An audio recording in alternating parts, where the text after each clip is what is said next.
자, 우리 빨리 진행해 보죠. 맥주 사전 오늘 파이닝으로 들어갑니다. F거든요. 청징제라는 뜻이고요. 시간이 충분하고 적절한 환경이라면 양조할 때 생기는 맥주의 혼탁은 점점 사라지고 투명해질 것이다. 그러나 극단적으로 투명함이 요구되는 스타일에서는 청징제가 사용된다. 건조된 물고기 불회로 만든 불회풀이 가장 일반적이며 오늘날까지 여전히 광범위하게 사용된다. 물론 젤라틴과 다른 합성 물질 또한 효모 찌꺼기와 다른 미립자들을 발효주 밑으로 가라앉게 할 수 있다. 청징제는 월플락 같은 경우는 월풀할 때 넣어주고요. 아니면 그 끓임조에서 넣어주는 경우도 있습니다. 좀 더 불순물들을 밑으로 가라앉히는 어떤 그런 작용을 하는 걸 얘기를 하죠. 아니면은 아예 발효가 끝나고 숙성조로 넘겼을 때 또 넣는 것도 있어요. 되게 다양한 게 있고요. 저는 월플락을 주로 넣습니다. 월플락을 넣으면 상대적으로 더 밝아지는 뭐 그런 효과를 누릴 수가 있죠. 뭐 끓임조에 넣는 것도 해봤는데 월플락이 편해서 월풀에 넣는 방법을 선택하고 있고요. 숙성조가 따로 없어서 저는 뭐 다른 파이닝을 하지 않고 또 제가 만드는 맥주가 그렇게 아주 투명한 그런 맥주를 또 만들려고 하지 않기 때문에 적절하게 하고 있고요. 물고기 불회로 만든 것들이 예전에 많이 사용됐는데 요즘은 그렇지 않습니다. 요즘은 물고기 불회는 거의 사용되지 않고요. 이게 이제 물고기 불회를 사용하지 않는 것을 또 비건 맥주 이렇게 얘기를 하기도 하는데요. 그래서 요즘은 여러 가지 환경 문제와 또 생물학 또 윤리적인 문제 때문에 물고기 불회가 아닌 다른 것들이 청징제로 사용되고 있다는 거 알고 계셨으면 좋겠고요. 그 다음에 펄킨이라고 하는 단어네요. 펄킨이란 단어는 되게 잘 우리가 모르는 단어죠. 그냥 간단하게 상식적으로 알고 계시면 좋을 것 같고요. 펄킨은 약 40.9리터 9갤런 용량의 금속 캐스크로 리얼에일을 담는 규격 용기이며 보다 덜 믿음직스럽고 덜 위생적인 나무 용기를 대체할 수 있다. 그러니까 캐스크라고 하면 리얼에일을 담는 일반적인 용기를 말하고요. 나무가 될 수도 있고 금속이 될 수도 있습니다. 근데 펄킨은 리얼에일을 담는 캐스크인데 금속 캐스크를 얘기를 하는 거죠. 보통 알루미늄이 사용됩니다. 스테인리스도 사용되기도 하고요. 전통적으로는 알루미늄이고요. 자, 플란드스 레드, 플란드스 브라운. 플란드스 레드 에일과 플란드스 브라운 에일을 같이 얘기하고 있는데요. 이거는 저희가 이제 예전에 맥주 스타일 시간에 얘기를 했었죠. 근데 플란드스 레드랑 플란드스 브라운은 조금 다릅니다. 플란드스 브라운은 오드브린이라고 불리우는 맥주고요. 플란드스 레드는 이제 로덴바흐에서 시작된 맥주죠. 거의 비슷해요. 거의 비슷한데 또 플란드스 브라운도 플란드스 레드에서 또 이렇게 출발했다고 하는 얘기들도 있고요. 일반적으로 플란드스 레드 에일 같은 경우는 로덴바흐가 원조라고 보고 있고요. 1821년에 이 맥주의 가장 큰 특성은 일단은 모주를 만들고요. 에일을 만들고 커다란 그 푸더라고 하는 오크통에 넣어서 야생 효모와 젖산균을 접종을 시켜서 이제 신맛하고 여러 가지 과일 향들, 핵과류 향이나 아니면은 뭐 베리 같은 향들을 만드는 그런 맥주를 이제 플란드스 레드 에일이라고 하죠. 뭐 그 역사를 얘기하면 또 한참 이번 시간만 갖고 부족하기 때문에 간단하게 그렇게 말씀을 드릴 수 있고요. 그런데 플란더스 브라운은 오드브린이라고 하는 맥주는 푸더를 사용하지 않습니다.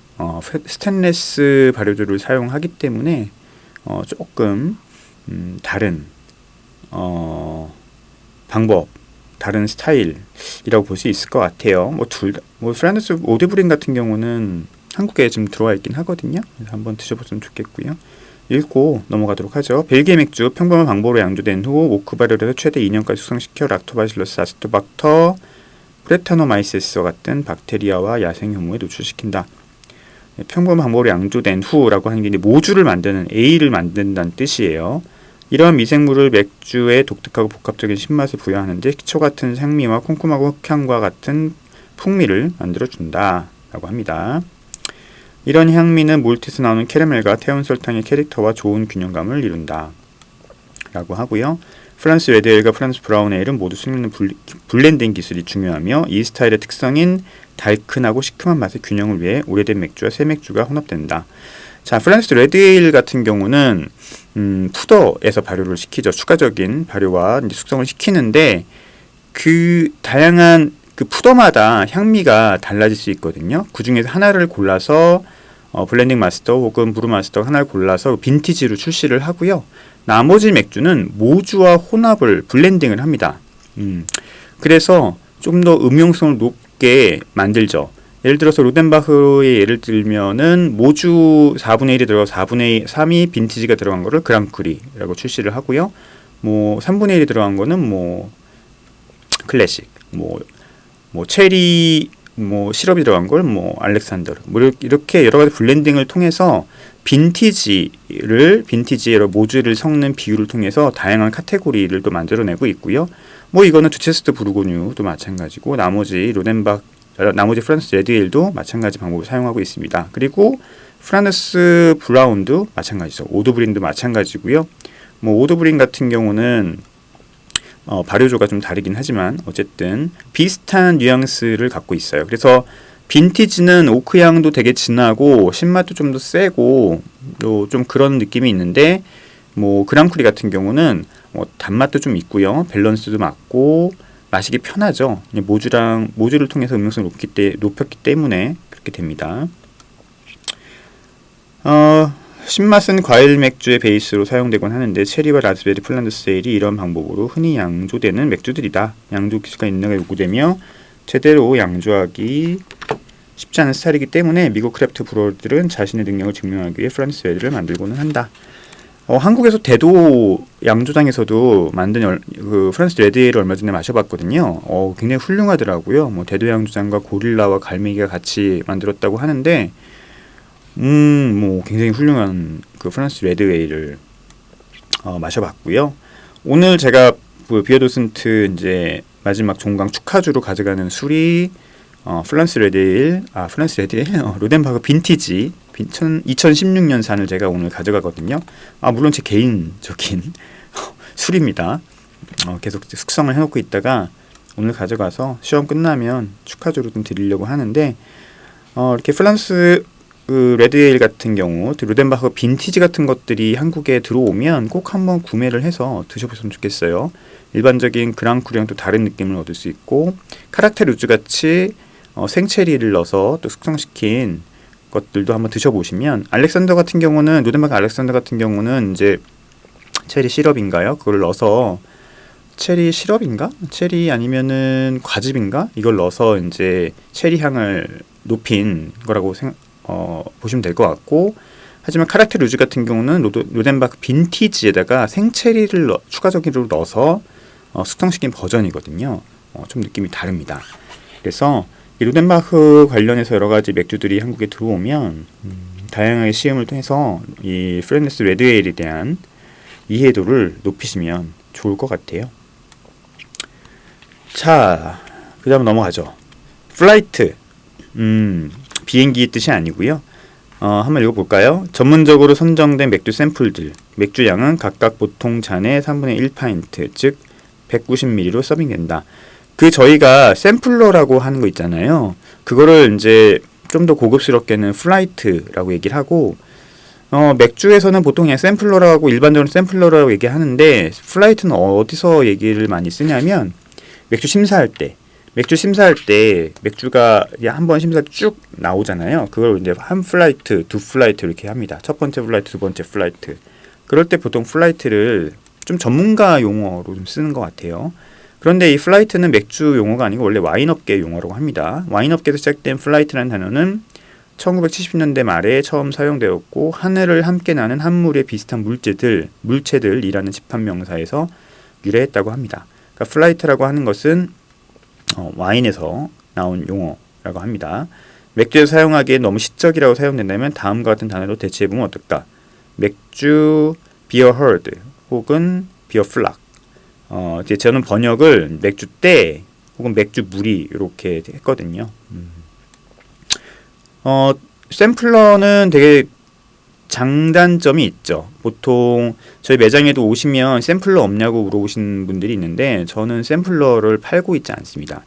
만약에 테이스팅을 원하신다고 하면 테이스팅을 따로 해드릴 수 있는데 저는 다른 데 가서 샘플러를 많이 마셔봤지만 샘플러만큼 맥주를 맛이 없게 먹는 방법 없는 것 같아요. 정말 맥주의 고유한 향미를 전혀 느낄 수가 없어요. 일단 한 6개, 7개 나올 때도 있고 뭐 5개 나올 때도 있잖아요. 샘플러가. 그러면 그 맥주를 우리가 쭉쭉 마시는 게 아니잖아요. 한 잔 마시고 또 이따 또 한 잔 마시고 이렇게 되잖아요. 그러면 일단 온도가 너무 올라가요. 맥주 온도가 너무 올라가고 탄산도 너무 빠져버리고 거품도 우리가 느낄 수 없기 때문에 샘플러로 먹는 맥주치고 제가 맛있는 맥주를 마셔본 적이 없어요. 그래서 저희 매장은 샘플러 원하시면 저는 이렇게 얘기합니다. 샘플러는 맥주를 마시는 가장 맛없는 방법이기 때문에 제공해드리지 않습니다. 대신에 드시고 만약에 테이스팅 원하시는 맥주가 있으면 테이스팅을 해드리겠다 이렇게 얘기를 저는 하고 안 합니다. 그리고 맥주 서빙하는 그 맥주 펍 입장에서도 샘플러는 좀 고약해요. 왜냐하면 샘플러를 해놓으면 압도적으로 샘플러 주문이 많거든요. 그럼 샘플러는 180ml, 190ml 이렇게 잔에도 쭉 따라서 하는데 시간도 굉장히 오래 걸리고요. 손도 너무 많이 갑니다. 그렇기 때문에 마시는 사람이나 서빙하는 사람이나 모두 저는 개인적으로는 단점이 많다고 생각하기 때문에 이렇게 샘플러를 하고 있지 않습니다. 그래서 플라이트라는 단어는 일반적으로는 쓰지 않지만 맥주 심사했었을 때 전문가들이 쓰는 맥주 한 세트를 얘기한다는 거, 일반적으로는 이제 샘플러라고 얘기한다는 거, 그런 것들을 좀 알아주셨으면 좋겠고요. 자, 여기까지만 하면 오늘 맥주 사전 얘기를 끝낼 것 같은데 프로콜레이션, 응집도, 양조에 관한 얘기고요. 뭐 그렇게 어렵지 않습니다. 효모가 열심히 발효를 끝내고 나면 떠있던 효모들은 자연스럽게 큰 덩어리로 뭉쳐서 발효조 바닥으로 떨어진다. 그래서 맥주를 밝고 투명하게 만든다. 그쵸? 효모가 당을 다 먹으면 더 이상 먹을 당이 없잖아요. 그러면 서로 뭉칩니다. 이거 가역적 반응이에요. 뭉쳤다가 다시 당이 들어가면 다시 흩어져요. 한번 뭉친다고 끝나는 게 아닙니다. 이를 응집, 프로콜레이션이라고 하며 맥주 효모에서 일어나는 아주 독특한 현상입니다. 맞습니다. 맥주 효모에서 일어나는 독특한 현상이에요. 그래서 당을 다 먹잖아요. 질끼리 뭉쳐요. 이걸 프로콜레이션이라고 해요. 그래서 응집도는 이 응집을 얼마나 하느냐가 응집도인데 이 효모의 특성에 따라 다르고 그 특성에 따라서 맥주의 어떤 특성도 변합니다. 불어들은 수세기 동안 발효조의 위아래에서 효모들을 모았기 때문에 무의식적으로 모았기 때문에 무의식적으로 더 운동하기 좋은 동을 선택했고 이로 인해 자연 선택이 진행되었다라고 하는데 이거는 조금 잘못된 얘기죠. 여기서 상면 발효 효모, 하면 발효 효모에 따라서 모은 위치가 달랐다고 하는데 그건 아닙니다. 일단 모든 상면 발효 효모는 발효가 되면서 효모가 위에 떠오르는 현상이고 하면 발효 효모는 밑에서 그냥 효모가 잔잔하게 발효하는 거거든요. 라거 효모와 에일 효모에 따라 달라지는 거죠. 그런데 상면 발효 효모나 하면 발효 효모나 발효가 끝나잖아요. 그러면 그냥 다 가라앉아요. 밑에 다 가라앉습니다. 그렇기 때문에 뭐 브루어리들이 상면 발효 효모는 위에서 채집하고 하면 발효 밑에서 채집했다. 이거는 맞는 얘기가 아니에요. 이거는 번역은 그대로 했지만 솔직히 이거는 좀 잘못된 얘기로 생각하시면 될 것 같고요. 다 발효가 끝나면 모든 효모들은 다 밑으로 가라앉습니다. 대신에 얼마큼 뭉쳐서 가라앉느냐가 핵심이죠. 만약 효모가 너무 일찍 응집되면 맥주는 완전하게 발효되지 않아 단맛이 난다. 단맛이 나거나 아니면 여러 가지 이제 향미적으로 문제가 좀 나겠죠. 이치가 나겠죠. 반대로 너무 늦게 응집되면 효모치가 나고 불투명해질 것이다. 그렇습니다. 높은 응집도를 갖는 효모는 선호되지 않지만 양조가 그다는 맥주 스타일에 따라 선택은 달라질 수 있습니다. 아니 뭐 선호될 수도 있죠. 이거 그래서 브루어들이 맥주를 만들 때 효모를 선택할 때 이 응집도를 다 봐요. 그래서 내가 좀 밝은 맥주를 만들고 싶다. 그러면 응집도가 높은 맥주를 선택을 하고요. 내가 불투명한 맥주를 만들고 싶다. 그러면 응집도가 좀 낮은 효모를 선택을 합니다. 그렇게 되는 거지 뭐 특별히 선호되고 선호되지 않고 이런 건 아니에요. 예를 들어 잉글리시 에일은 보통 높은 응집도를 갖는 효모를 사용하는 반면 해피바이젠 같은 밀맥주는 낮은 응집도를 갖는 효모를 사용한다. 뭐 그런 것보다는 해피바이젠 효모가 그냥 낮은 응집도를 갖고요. 잉글리시 에일 효모가 높은 응집도를 가져요. 응집도에 따라서 그걸 선택하는 게 아니고 그냥 그 효모 그 스타일에 맞는 효모가 그런 특성을 갖기 때문에 최종 맥주가 잉글리시 에일 같은 경우는 좀 투명하고요. 헤페바이젠 같은 경우는 불투명한 거죠. 예를 들어서 요즘 나오는 잉글리시 잉글랜드 IPA 같은 경우는 응집도가 굉장히 낮은 효모예요. 그래서 굉장히 불투명하죠. 그죠? 하지만 웨스트 코스트 IPA 같은 경우는 응집도가 상대적으로 더 높습니다. 그래서 좀 더 밝죠. 맥주가. 그렇게 생각하시면 될 것 같고요. 응집도를 또 보고 브루어는 효모를 선택한다. 그리고 스타일에 따라서 효모가 만들어낸 특성이 그렇기 때문에 그 맥주 스타일이 또 투명함과 불투명함을 또 따로 가질 수 있다라고 생각하시면 될 것 같습니다. 자, 여기까지 하면 오늘 될 것 같고요. 다음 시간에 또 푸더로 진행이 되네요. 계속 이 맥주 사전은 제가 이어가고요. 맥주 사전만 들으셔도 맥주 웬만한 상식들은 다 얻으실 수 있을 거라고 생각이 듭니다.